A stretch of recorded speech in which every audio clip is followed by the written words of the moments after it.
नमस्कार.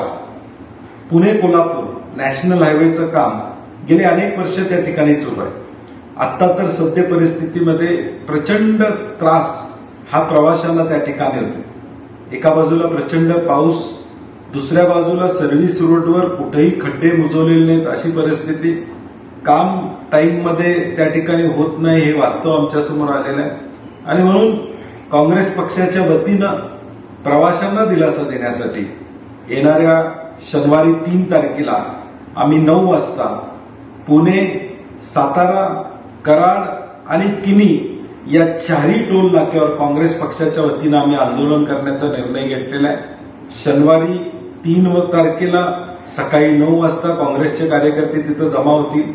कुठलंही ट्रॅफिक थांबवलं जाणार नाही, परंतु टोल आम्ही का द्यायचा? ज्या रस्त्याचं काम त्या ठिकाणी पूर्ण झालेलं नाही त्याचा भुर्दंड प्रवाशांनी का या ठिकाणी घ्यावा हा आमचा प्रश्न त्या ठिकाणी असणार आहे. आणि म्हणून काही मागण्या घेऊन आम्ही शनिवारी रस्त्यावर त्या ठिकाणी उतरणार आहोत. आपणही ताकदीनं यामध्ये सहभागी व्हावं अशी विनंती.